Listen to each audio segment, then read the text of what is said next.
मेहमान जुड़ गए हैं। मेजर जनरल रिटायर्ड राजन कोचर जी मेरे साथ में हैं, डिफेंस एक्सपर्ट के तौर पर हसम दुरानी जी मेरे साथ में जुड़े हुए हैं, वरिष्ठ पत्रकार के तौर पर सीधा पाकिस्तान से मेरे साथ में जुड़े हुए हैं। आप दोनों का इंडिया न्यूज पर स्वागत।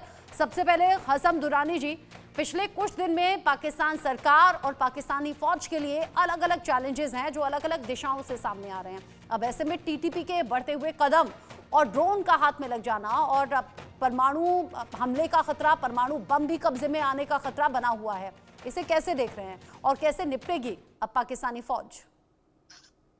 जी, सबसे पहले तो आपका प्रोग्राम में शामिल करने का शुक्र है। दूसरी बात ये है कि ये जो आप बात कर रहे हैं कि जो तहरीक तालिबान जो है, टीटीपी जो है, वो पाकिस्तान के ऊपर या पाकिस्तान की जो एटॉमिक जो फैसिलिटीज़ है उसके ऊपर कब्जा करना चाहती है या उसको तबाह बर्बाद करना चाहती है, तो ये तो पाकिस्तान के ऊपर 1980s से जो है वो पाकिस्तान की जो एटॉमिक फैसिलिटीज़ हैं या पाकिस्तान की एटॉमिक रिसर्च जो इंस्टीट्यूट है वो तो मुसलसल किसी न किसी, चाहे वो हमसाया मुल्क हो, चाहे वो समंदर पार से कोई दूसरा मुल्क हो, उसकी जानब से मुसलसल खतरा ही रहा है। लेकिन आज तक अभी तक कोई ऐसा वाक़या जो हुआ नहीं है। बहुत सारे लोगों ने बहुत सारी कोशिश की, बहुत सारे ममालिक ने भी कोशिश की, लेकिन अभी तक किसी को भी कोई उसमें कोई क्या कहते हैं उसको कामयाबी हासिल ना हो सकी। अभी जो ये बात हो रही है, टीटीपी के बारे में बात हो रही है, तो ये जो अब उनकी जानब से ये बयान आया है कि हम पाकिस्तान के जो एटॉमिक बॉम्ब्स के ऊपर जो है वो कब्जा कर लेंगे, तो ये तो क्या कह सकता हूँ इसको मैं, ये तो बिल्कुल अजीब सी बात है। उसकी रीज़न ये है कि ये बेचारे जो है टीटीपी जो है, आपको भी पता है, ये तो अफगानिस्तान का बॉर्डर तक क्रॉस करने के काबिल नहीं रहे। और अभी कल ही के आप ही का प्रोग्राम था और जो है उसके अंदर भी यही बात हो रही थी। उन्होंने कहा कि जी 500 से ज़ायद दहशतगर्दों की लिस्ट जो है वो पाकिस्तान ने दे दी हुई है अफगानिस्तान को। और मैंने कहा बिल्कुल दुरुस्त है, ऐसा ही है।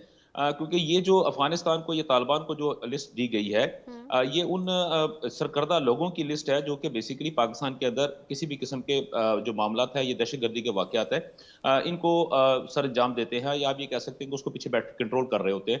और इसी तरह का एक वाक़या पहले भी हुआ था और वो पाकिस्तान ने तो अपनी एरियल स्ट्राइक से जो था उनको तबाह बर्बाद करके रख दिया था। अभी ये जो बात कर रहे हैं कि अगर उनके पास किसी किस्म के ड्रोन्स आ चुके हैं, तो ड्रोन्स अगर वो इस्तेमाल करेंगे भी तो ज़्यादा से ज़्यादा 1 या 2 दफ़ा इस्तेमाल होंगे, उसके बाद इस्तेमाल भी नहीं हो सकते, क्योंकि उसके बाद पाकिस्तान की एयर फोर्स है, वो सबके सामने ही है। वो किस तरह जो है वो बड़े-बड़े जहाज़, जो फाइटर जो जहाज़ है, और उसको दुनिया के मशहूर तरीन और इंतहाई तजर्बेकार पायलट्स जो हैं वो तक चला रहे थे, उनको भी पाकिस्तान ने मार गिराया, तो ये ड्रोन्स तो कुछ भी नहीं है। और बाकी बात ये रहेगी कि पाकिस्तान जो हुकूमत और पाकिस्तान की जो फौज है वो बड़ी मुश्किलात में, ऐसा बिल्कुल नहीं है। हुकूमत जो है अपने भरपूर तरीके से काम कर रही है और उसकी सबसे बड़ी निशानी जो है वो आपके सामने ही है। दुरानी जी, पिछले इतने वक्त से जो मुश्किलें बढ़ गई हैं और बार बार जो पाकिस्तानी फौज को निशाना बना रहे हैं टीटीपी के लड़ाके, उसमें कोई खतरा आपको नहीं दिख रहा है? बार बार आंकड़े भी जारी होते हैं, अब फलाह हमले में इतने सैनिक मारे गए, फलाह हमले में इतने सैनिक मारे गए, इतने सैनिकों ने एक साथ मिलकर इस्तीफा दे दिया, या फिर इतने सैनिक हैं जो कि पीछे हट रहे हैं इस स्थिति से। देखें, पहली बात आपने ये दो चीजें कही हैं। एक आपने कहा है कि जख्मी हो रहे हैं या वो अपनी शहीद हो रहे हैं। एक तो ये पहली बात। दूसरी बात आपने कहा कि वो पीछे हट रहे हैं या इस्तीफा दे रहे हैं। तो मुझे काइंडली जरा वो सोर्स मुझे बता दें जो आपके पास, जिसने आपको इन्फॉर्मेशन दी है कि पाकिस्तान के फौजी जो इस्तीफा दे के जा रहे हैं। ऐसा बिल्कुल नहीं है। आप कह रहे हैं टीटीपी के जरिए कोई हमले नहीं हो रहे। आप बात को समझ नहीं पा रही। मैंने कहा कि पहली जो बात है आपकी, जिसपे दो बातें की आपने। पहली बात आपने ये कही है कि पाकिस्तान के फौजियों पे हमला हो रहा है, मैंने कहा बिल्कुल दुरुस्त है। दूसरी बात आपने कहा कि पाकिस्तानी फौज जो है वो इस्तीफे दे के जा रहे हैं या वो अपनी जगह छोड़ के जा रहे हैं। मैंने कहा वो मुझे सोर्स बता दे कि वो आपको किसने बताया और कहां से आपको इंफॉर्मेशन मिली। अच्छा हसम दुरानी जी, जहां आग होती है वहीं पर बिल्कुल नहीं है, जहां आग होती है वहीं पर धुआं उठता है। खबर ऐसी कि सैनिकों की सैलरी भी लेट आ रही है, खबर ऐसी है कि एक साथ मिलकर बड़ी संख्या में इस्तीफा दे दिया है। अब अलग अलग तरह की खबरें हैं और पाकिस्तान से ही रहकर आती हैं।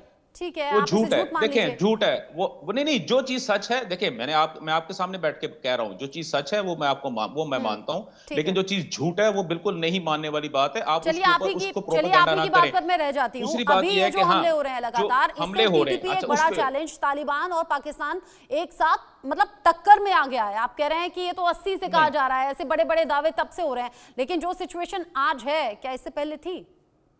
बिल्कुल, इससे ज्यादा वर्स्ट सिचुएशन थी। आपको शायद अंदाजा नहीं है, इससे ज्यादा वर्स्ट सिचुएशन थी।